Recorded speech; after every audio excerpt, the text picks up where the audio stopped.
Bienvenidos amigos de Anímate a Confiar. Gracias por estar de nueva cuenta conmigo y acompañarme en esta ocasión en esta reseña. Ahora les voy a platicar sobre una trilogía que a mí me encanta, de uno de mis autores favoritos. Pero antes quiero contarles cómo fue que conocí a este autor. ¿Recuerdan que les platiqué que no somos los únicos que experimentamos los efectos de una decisión o de un pensamiento? Bueno, pues hace un poco más de 40 años, un grupo de chicas decidió formar el Club del Libro número 2. Estas chicas se reunieron a lo largo de los años hasta que una empresaria decidió establecer su restaurante en un club campestre de esta ciudad. Ellas decidieron que sus reuniones serían en este restaurante. Cuando yo estaba iniciando mi proceso terapéutico, comencé a colaborar organizando eventos para elevar el nivel de conciencia.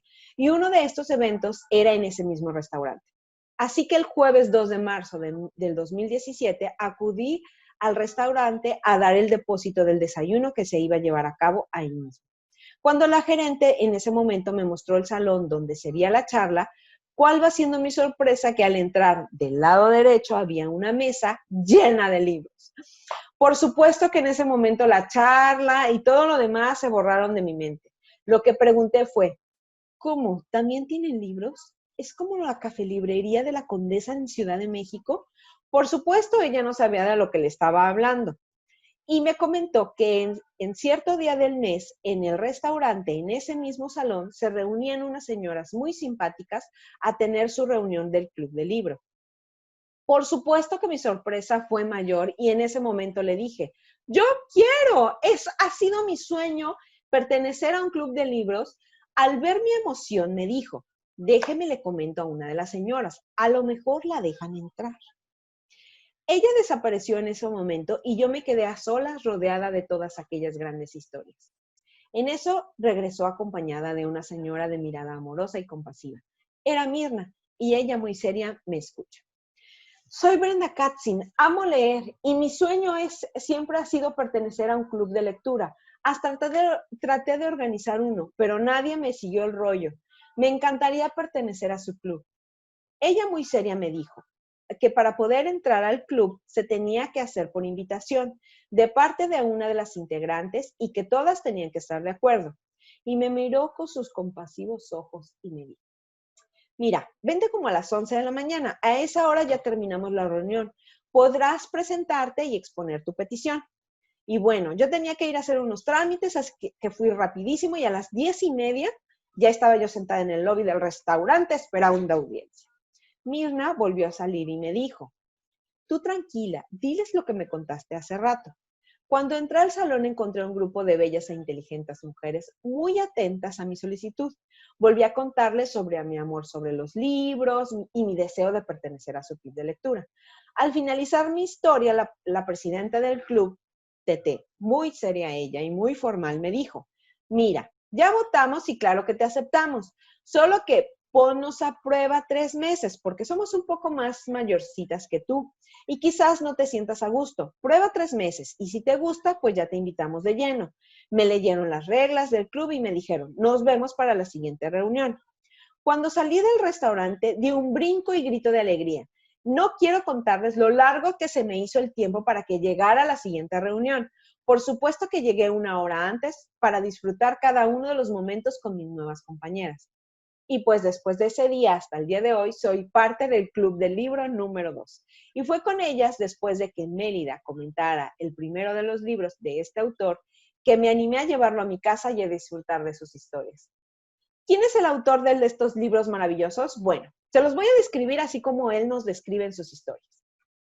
El autor es filólogo, lingüista, doctor europeo por la Universidad de Valencia, en la actualidad profesor titular de la Universidad de Jaume I de Castellón, donde ejerció como director de la sede en dicha universidad del Instituto Interuniversitario de Lenguas Modernas, aplicadas a la Comunidad de Valencia.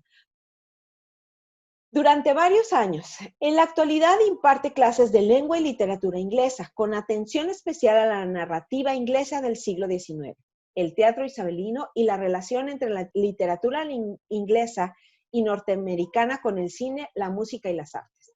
En el 2006 publicó su primera novela, Africanos, el hijo del cónsul. Primera parte de una trilogía que continúa con Las Legiones Malditas 2008 y Las Traiciones de Roma 2009. En el 2008 quedó finalista del Premio Internacional de Novela Histórica Ciudad de Zaragoza con Las Legiones Malditas. Sus novelas son recomendadas por medios muy prestigiados, además de haber sido traducidas al polaco, al italiano, al portugués, al checo o al catalán. Y la lista sigue, ¿eh? En el 2010, la trilogía de Escipión continuó recibiendo diversos reconocimientos. En el 2011, Los Asesinos del Emperador, la primera novela de la serie sobre el emperador Trajano, quedó finalista en los premios de la crítica literaria de Valencia. En el 2012 se publicó el volumen La noche en que Frankenstein leyó el Quijote, obra que da inicio a la trilogía de libros sobre la que les voy a platicar el día de hoy. En el 2013, el autor publicó Circo Máximo, su segunda novela de la trilogía sobre Trajano.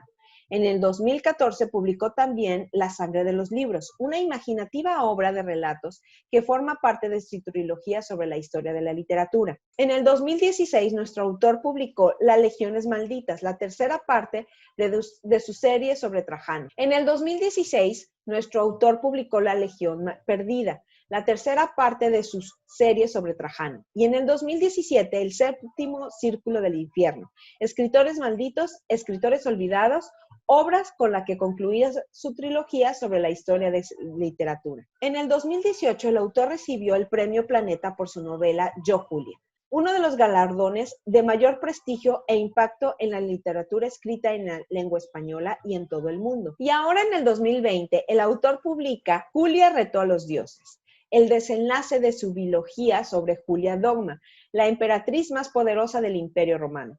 ¿Ya saben de quién les hablo? ¡Claro! De Santiago Posteguillo. Y todo esto solo para decirles que amo a este autor. Y por eso el programa del día de hoy será sobre una de sus trilogías, la historia de los libros. Cualquier reseña que yo pueda hacer sobre sus libros se quedaría corta, así que los voy a dejar picados porque les voy a leer las historias. Bueno, no todas, ¿no? No, les voy a leer un cachito para dejarlos picadísimos. En alguna ciudad de España del año del Señor 1553, don Diego volvió a leer aquella misiva del rey. No había duda. No importaba que apenas hubiera regresado de su puesto de embajador en Roma. El emperador le conminaba a aceptar un nuevo cargo de forma inminente. Don Diego dejó la carta encima del escritorio y meditó en silencio. Al fin tomó una decisión. Abrió un cajón, extrajo un montón de hojas escritas y las envolvió con cuidado en una piel de cuero para proteger aquellas páginas de la lluvia y de miradas indiscretas. Se levantó y llamó a uno de los sirvientes de la casa. ¡Mi capa!, dijo. Y en cuanto se la trajeron, don Diego Hurtado de Mendoza se embozó en ella y salió a la calle. Hacía frío y una lluvia fina descargaba con persistencia, aunque lo peor era el viento. Iba armado, era hombre resuelto. Así que no le preocupaba que la noche se hubiera apoderado de la ciudad. Caminó, ocultó su rostro en el embozo de su capa. De esa forma se protegía de las inclemencias del tiempo y a la vez pasaba desapercibido ante alguno que otro caballero que debía de ir en busca de dama o quizá acudía a algún duelo que no entendía ni de rayos ni de truenos. Llegado a las afueras de la población, se detuvo frente a una vieja casa que por sus grietas en las paredes y lo desvencijado de su puerta no parecía ser morada de nadie de renombre. Don Diego dio unos golpes a la madera con la palma de su mano fría endurecida, a fuerza de luchar en nombre del emperador Carlos V. Pasó el tiempo sin obtener respuesta. A fuerza de insistir en su llamada, se oyó una voz quebrada de alguien viejo que hablaba desde el interior. «Voto a Dios que no son horas», decía la voz. «¿Quién va? ¡Abrid en nombre del rey!», exclamó don Diego, con el poderoso tono de quien está acostumbrado a mandar. La puerta se abrió y una nariz aguileña, tras la que asomaba unos ojos inquietos, apareció en el umbral. Como fuera que el viejo vio en aquel inoportuno visitante el porte de un caballero y que estaba solo, decidió hacerse a un lado y dejarlo pasar. Aunque eso sí, siguió maldiciendo e precanto a nuestro Señor. «Voto a Dios que no son horas de visitas». «No es hora, en efecto», dijo don Diego, sacudiéndose el agua de los hombros con su sombrero. Pero como hombre decidido que era, y para quien el tiempo también apremia, sin decirle un ápice sacó una bolsa de debajo de la capa y la arrojó al suelo. El peso del metal resonó en aquella estancia mal iluminada por la única vela que sostenía el viejo. Se terminaron las imprecaciones. La puerta se cerró. El viejo se agachó, cogió la bolsa y la llevó a una mesa donde había letras en moldes esparcidas por doquier.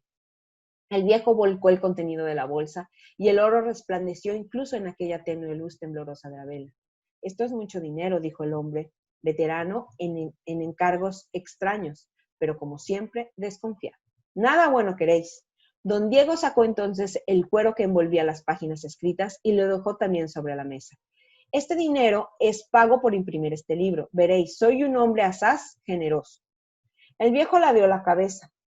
Eso depende del riesgo que entraña imprimir aquello que habéis traído. Sois caballero, pero tanto secreto y lo avanzado de la noche me hace presentir que nada bueno se trata.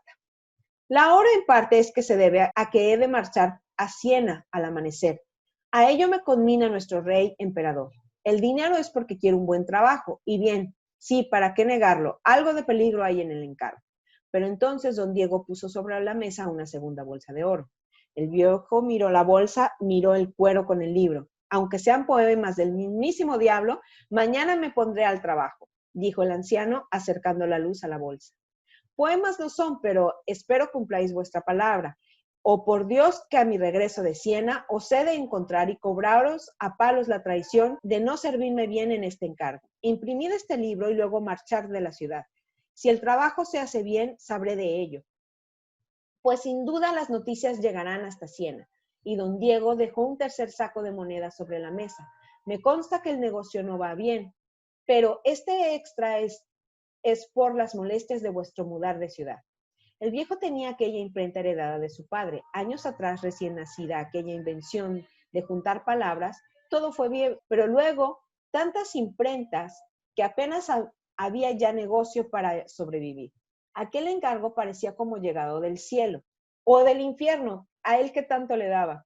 El viejo asintió y empezó a hojear las primeras páginas. Don Diego no esperaba que hubiera ni ocasión ni necesidad de intercambiar más palabras, así que se encaminó hacia la puerta. Hay un problema, caballero, añadió el viejo mientras don Diego atenazaba el tirador de la puerta. El caballero se detuvo y volvió despacio. ¿Qué problema? Aquí en el libro no figura autor alguno. Don Diego sonrió de forma siniestra.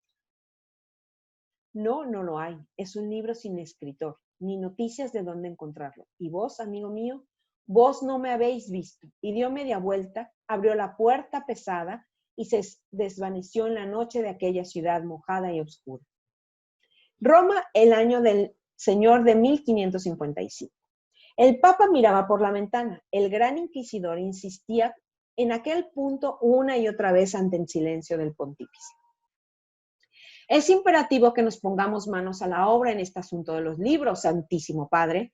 ¿Qué asunto?, preguntó el Papa Julio III con aire distraído. El gran inquisidor sonrió para ocultar aquella mueca falsa de rabia. Aquel maldito papa solo pensaba en Inocencio, el niño que había adoptado en la calle y que se había atrevido a nombrar cardenal, pese a ser medio analfabeto, para sonroja de todos. El inquisidor sabía que necesitaba otro papa, pero de momento el asunto de los libros apremiaba y algo debía hacerse a la espera de encontrar el sustituto adecuado de aquel inútil. Se trata del índice de libros, el Index Librorum Prohibitorum, Santísimo Padre. Los herejes cada vez publican más libros con esta máquina del infierno de la imprenta. Y no solo ellos, sino hasta desde reinos bien fieles como España, se imprimen libros libidinosos y con críticas manifiestas contra el clero. ¿Desde España?, preguntó el Papa algo sorprendido. La verdad es que no había escuchado demasiado nada de lo que le había dicho su interlocutor aquella mañana. Sí, Santísima, continuó el inquisidor, convencido de que estaba ganando el cielo a base de ejercitar una paciencia infinita. En España misma se ha publicado, por ejemplo, ese insultante donde se hace mofa de todo y de todos. El inquisidor iba tronándose rojo cada palabra, a cada sílaba, y en cada partícula hace burla de cleros, de arcipreses, hasta de las mismísimas bulas papales con un escarnio tan impertinente como sacrílego, que no podemos, no debemos tolerar. Y aquí voy a detenerme porque si no sabrían de qué libro es. Y el chiste es que lo lean. Bueno, la historia de Alice no es la de una escritora. La historia de Alice es la historia de una niña de 8 años a la que le gustaba leer. Un día, en 1996, Alice Newton pasaba la tarde en su casa, algo aburrida, porque no tenía nada nuevo que le resultara interesante para leer en ese momento. La niña oyó que la puerta de entrada se abría. Su padre, el señor Cunningham, regresaba del trabajo y Alice estaba segura de que, fiel a su costumbre, traería libros, notas y cuentos de todo tipo, y que el señor Cunningham era el editor. Pero además no se trataba de un editor cualquiera, sino que, para fortuna de Alice, su padre estaba especializado en la publicación de libros infantiles. De ahí la pasión de Alice por la lectura. La niña fue corriendo a la puerta, en parte porque quería a su padre y en parte porque tenía la esperanza de que hubiera traído algo genial que leer. «Hola, papá», exclamó Alice, y le dio un beso y un abrazo. Su padre iba a corresponder de igual forma, pero para cuando dejaba la cartera en el suelo para poder abrazar a la niña, ésta ya había dado un paso atrás y le miraba con cara de ilusión y expectante. Barry Cunningham, no obstante, no parecía estar tan contento. Había sido un día duro en la editorial. Muchos manuscritos para leer, pero casi nada, por no decir que nada de nada, que mereciera la pena. Hasta se había olvidado y no había llevado nada que pudiera gustarle a Alice. Solo llevaba consigo algunos manuscritos no demasiado interesantes, pero como la niña le seguía mirando con esa cara de ilusión, su mente intentó encontrar alguna salida para no decepcionarla. Se acordó entonces del último texto que había recibido de la agencia literaria Christopher. Lo había empezado en la oficina, algo cansado al final de la larga jornada, y como todo lo que había leído aquella mañana, no le había parecido tampoco demasiado estimulante, pero al menos quizás sirviera para mantener a Alice entretenida un rato. «Bueno, pequeña, tengo esto», y le entregó aquel manuscrito tecleado a máquina de escribir. El autor o autora, Barry Cunningham, no se acordaba bien, ni siquiera lo había escrito en ordenador. ¿Qué podía esperarse de alguien así? A la pequeña Alice no pareció importarle demasiado cómo hubieran escrito aquel cuento, o aquel principio de libro, o lo que fuera. Cogió el manuscrito que le presentaban su padre a modo de sorpresa, como si lo hubiera tenido todo preparado. Y rauda fue al refugio de su habitación jugando a subir los peldaños de dos en dos. Muy lejos de allí, en aquella época de finales del siglo XX, yo acababa de leer mi tesis doctoral en la Universidad de Valencia y me afanaba con empeño en mis investigaciones de filología inglesa, con la aspiración de conseguir algún día una plaza de profesor titular en la Universidad de Jaume y de Castellón. Nunca hubiera podido imaginar que lo que pensase Alicia Newton, una niña británica de 8 años, en aquella pequeña habitación de su casa, pudiera en algún momento afectar a mi vida. Y lo hizo, ya creo que lo hizo, de muchas formas. ¿Se acuerdan de los pensamientos y las decisiones? Bueno, Alice Newton bajó de su cuarto una hora después de haber desaparecido con aquel manuscrito. Se plantó entonces frente a su padre y le habló con decisión. «Esto es mucho mejor que cualquier otra cosa que hayas traído antes, papá». Y acto seguido pidió más para leer. «No tengo más», respondió su padre, algo sorprendido por la reacción de su hija. «Pero tiene que haber más, papá. Esto tiene que ser el principio. Dime que hay más, por favor». Ante la faz de desolación de Alice, Barry Cunningham añadió con decisión: «No te preocupes, hija. Conseguiré el resto del libro. Te lo prometo». Aquí me voy a saltar algunas partes. En fin, dijo, lo publicaría aunque solo fuera para que su Alice pudiera verlo en un formato de libro, pese a que no tenía claro que fuera a recuperar todo el dinero de la inversión. El teléfono volvió a sonar. El señor Cunningham lo cogió de nuevo. La agencia literaria le devolvía la llamada anterior para confirmarle que la autora del manuscrito se trataba de una mujer, aceptaba su oferta sin discusión. A los pocos días la escritora firmaba el contrato. Barry Cunningham dudó un instante, pero al final, de buena fe, pensó que era oportuno dar un consejo realista a aquella joven autora. Las ilusiones mal administradas conducían a tremendos fracasos, y aquella mujer tenía hijos. Y es que muchos escritores noveles confunden el hecho de conseguir publicar un libro con el éxito. Se trata de cosas diferentes. Publicar una novela es un gran paso, pero no conlleva ni mucho menos un éxito de ventas garantizado. Muchos escritores caen en el error de pensar que lo uno suele llevar a lo otro, cuando la concatenación de ambas cosas, publicación y éxito, es más excepcional que habitual. Disculpe que le diga, dijo Barry Cunningham mientras cogía el contrato firmado que le entregaba la autora, pero yo, en su caso, bueno, quizá me meto donde no debiera. No, por favor, dígame, lo invitó la escritora mirándole con respeto y atención. Barry Cunningham se aclaró la garganta, como yo en este momento. Sabía que lo que iba a decir no era agradable, pero pensó que en gran medida era su obligación hacerlo. Yo en su lugar, sin ánimo de desanimarla, buscaría un empleo, un trabajo distinto al de escribir. Es muy difícil vivir de esto, y usted tiene hijos, una familia. ¿Y no cree que yo pueda vivir de la escritura? Barry Cunningham suspiró, pero fue preciso en su respuesta.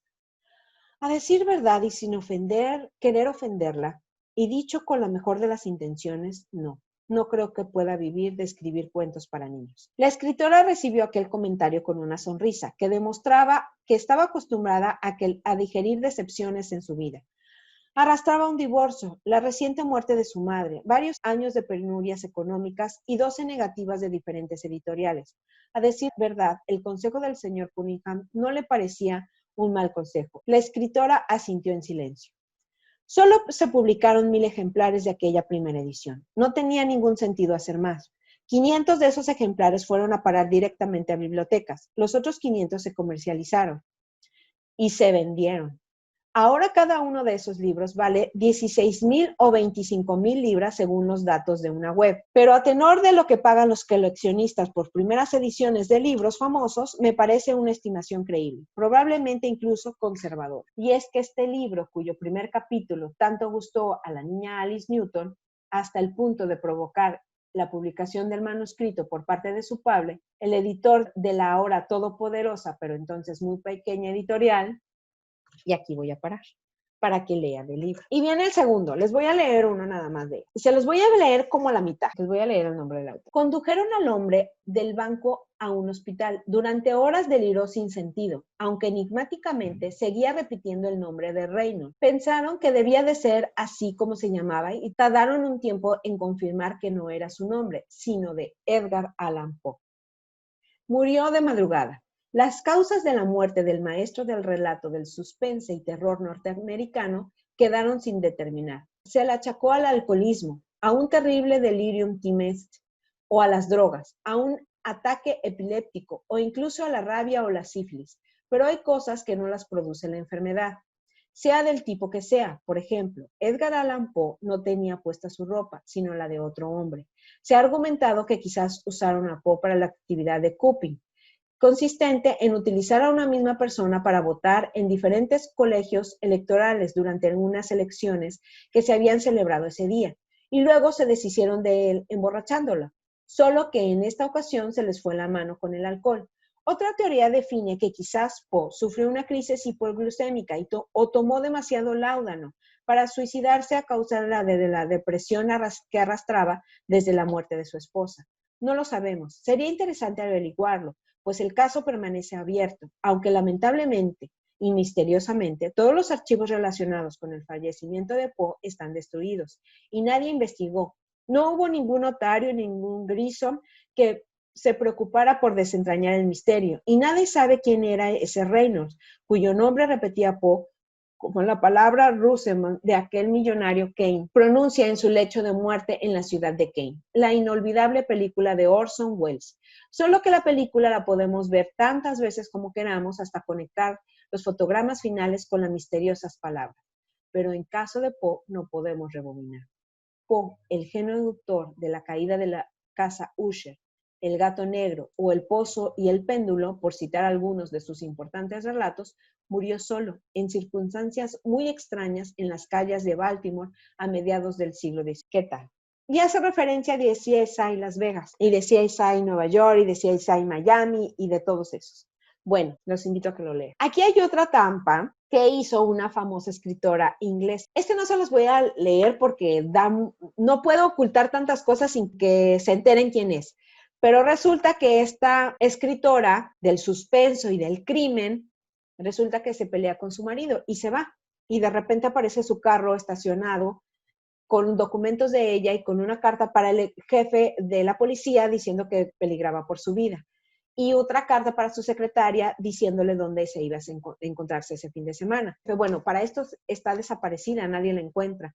Y se entera, el jefe de la policía se entera que esa misma tarde se habían peleado ella y su esposo, porque su esposo pues quería el divorcio para casarse con otra mujer. Entonces, pues lo llevan a interrogatorio, casi lo apresan, están a punto de aprenderlo, porque la prensa estaba haciendo demasiada publicidad en el caso. Entonces, pues entre que no querían que lo tomaran mal y entre que quería que resolverlo y además ponerse de que él había resuelto el crimen de esta afamada escritora, pues casi le estaba echando la culpa al marido. Y resulta que después encontraron a esta famosa escritora que se había registrado en un hotel, otra ciudad completamente diferente, con el apellido de la amante de su marido. ¿Habrá sido casualidad? Ella dice que no se acuerda de nada. ¿Habrá sido a propósito? ¿Quién sabe? Aquí está el séptimo círculo del infierno. Escritores malditos, escritoras olvidadas. Este cuento va dedicado para mi hija feminista. Este cuento se llama La décima musa. ¿Cómo escribir sin ellas, sin su inspiración? No habría nada sin las musas. Es cierto que su influencia, sus destellos geniales, nos llegan siempre cuando trabajamos mucho, pero creo en ellas. Hay momentos en la concepción de una novela o de un poema que uno siente que ha ocurrido algo especial. Deben ser ellas. Al principio eran 3, luego 9. Unas decían que eran hijas de Uranos y otros de Zeus. Pausanias terció el conflicto y concluyó que habían 2 generaciones de 9, unas más antiguas y otras más modernas. Desde Homero ya eran 9. 9 permanecieron durante largo tiempo. Sus nombres: Calíope, Clio, Erato, Euterpe, Melpomene, Polimnia, Talía, Terpsícore y Urania. Pero las cosas iban a cambiar. Atenas 367 a.C. 9, dijo el filósofo, mirando su copa de vino. Vacía, no, son más bien 10. Si hubiera sido un charlatán de esos que iban de pueblo en pueblo intentando subsistir engañando a unos y a otros, nadie le habría hecho caso, pero era Platón, el que miraba la copa de vino vacía y había dicho que eran 10. ¿Y quién es la décima musa?, preguntó Aristóteles, su alumno asistente a aquella comida. Platón sonrió y fue a dar respuesta, pero como si el dios del viento, Eolo, hubiera despertado de pronto, un vendaval infernal ahogó las palabras de Platón en el silencio del tiempo, y aunque sus labios se movieron, su respuesta quedó borrada en los anales. Universidad de Milán, 2001. La investigadora examinaba el viejo papiro extendido sobre la mesa del laboratorio con una lupa. ¿De dónde dices que lo has sacado? De una momia, respondió el profesor que la acompañaba. Era una colección privada. ¿Una momia de qué época?, insistió la investigadora sin soltar la lupa y sin dejar de mirar el papiro. Una momia de la época tolemaica, del siglo II a.C. aproximadamente. Están trabajando en la datación exacta. ¿Qué te parece el texto? Es griego. Eso ya lo sabemos, replicó el segundo profesor, algo exasperado. Son textos de Posidipo. Eso ya era algo más concreto. ¿Estás segura? La profesora, experta en estudios clásicos de la Universidad de Cincinnati, dejó de mirar el papiro y giró la cabeza encarnando a su interlocutor. Totalmente. De los 112 epigramas que he contado en el texto, 2 al menos ya han sido identificados previamente en otras ocasiones como de Posidipo en otros papiros y el resto siguen su mismo estilo. Si fueran de varios autores, lo probable es que al final de cada epigrama hubieran puesto el nombre del autor, ¿no cree? Pero no lo han hecho porque todos son del mismo escritor, Posidipo. Volvió a examinar el papiro con la lupa, pero lo más interesante es este epigrama sobre la décima musa. ¿No eran 9? Hasta ahora, dijo. Hasta ahora. Mitile, isla de Lesbos, siglo VII a.C. La joven caminaba con la mirada triste. La acompañaba otra mujer, algo mayor, pero tan hermosa o aún más que la muchacha. No estés triste, Atis, dijo la mujer, y la abrazó con fuerza. La chica levantó el rostro sin separarse un ápice y entreabrió la boca. Se besaron, con cariño, con ansia, con pasión. No estés triste, Atis. repitió la mujer al separarse de ella. Él será un buen esposo. La muchacha al fin se despegó de entre sus brazos y con lágrimas en las mejillas se despidió para siempre. La mujer se quedó sola en la playa, viendo cómo las pisadas de Atis eran borradas por el agua del mar. Así pensó, desaparecen las personas. Pero, ¿y la impronta que éstas dejan en nuestro ser? Aquella noche fue la mujer la que lloró amargamente, pero no con lágrimas, lo hizo como ella sabía mejor, con palabras. Igual a los dioses me parece el hombre dichoso que te abraza y te oye en silencio con tu voz de plata y tu sonrisa risueña. Cuán cara y hermosa era la vida que vivimos juntas. Pues entonces, con guirnaldas de violetas y dulces rosas, cubrías junto a mí tus rizos ondeantes. Y con abundantes aromas preciosos y exquisitos, ungías tu piel fresca y joven en mi regazo, y no había colina, ni arroyo, ni lugar sagrado que no visitáramos danzando. Dejo de escribir de las palabras a los recuerdos, de la memoria al llanto. Roma, siglo XI después de Cristo. Que los quemen todos, gritó el Papa Gregorio VII. ¿Todos los poemas de Safo?, preguntó su asistente. Todos, señaló el pontífice. Son poemas de amores perversos, amores entre mujeres, contra natura, todos y cada uno de ellos a la hoguera. Y las obras de Safo fueron destruidas. Alejandría, siglo III antes de Cristo. Dos hombres conversaban a las puertas de la gran biblioteca. ¿Eso dijo Platón?, preguntó Posidipo. Eso dicen que dijo, le respondió su interlocutor. Esas palabras de Platón no deben olvidarse, merecen ser recordadas eternamente. Pues recuérdalas en uno de tus epigramas, lo haré. Y Posidipo, en cuanto llegó a su casa, se sentó y se escribió. Universidad de Milán 2001. Eran 9 musas, continuó la investigadora de Cincinnati, pero aquí Posidipo nos cuenta que Platón pensaba lo siguiente. Leo literalmente. Cuesta un poco. Levantó el papiro hacia la luz para ver mejor las palabras medio borradas. Algunos dicen que las musas eran 9. ¡Qué descuidados! Mirad, está Safos también, la de Lesbos, la 10ª. De modo que Platón pensaba que la poetisa Safo era tan buena como las mismísimas musas. Eso parece. Mi sala de escritura, Valencia 2016. Safo fue la primera gran poetisa del mundo. Joven, inteligentísima, brillante, cambió la historia de la poesía clásica griega. Escribió en una técnica perfecta que apenas podemos apreciar en las traducciones, por muy buenas que éstas sean. Pero Safo se enfrentó junto con su familia al tirano gobernante en Lesbos y sufrió el exilio. Hermosa y mujer de su tiempo, ahora encajaría de nuevo perfectamente. Ambas sin límites a hombres y mujeres. Y además contaba con los poemas más hermosos, como el que escribió cuando su amada Atis tuvo que abandonarla para contraer matrimonio. Hubo más amantes, femeninas y masculinos, y gracias a Dios y a los dioses, a las musas, muchos más poemas. Aquí me voy a brincar. Oxford 2014. Llovía con intensidad, perenne de los siglos, y las gotas estallaban como lágrimas de otros tiempos sobre los cristales. De las ventanas, en el interior de la escala, había 2 hombres. ¿Es usted profesor de Ovic?, preguntó el caballero empapado por la lluvia, que lo había sorprendido de camino a la universidad. Sostenía un papiro aún enrollado en su mano derecha, bien protegido por un tubo de plástico transparente pero sólido. En efecto, afirmó el académico. El recién llegado abrió el tubo protector y extendió con cuidado el papiro de la mesa. Era otro, diferente al descubierto en la momia estudiada en Milán. Está en griego. Siempre he tenido curiosidad por saber lo que dice. Si es importante o no, es nada, dijo el hombre de la ropa mojada. El profesor Ovic se inclinó y empezó a leer. Primero serio, luego más serio aún. Se llevó el dorso de la mano izquierda a la boca entreabierta. No puedo creerlo, dijo al fin.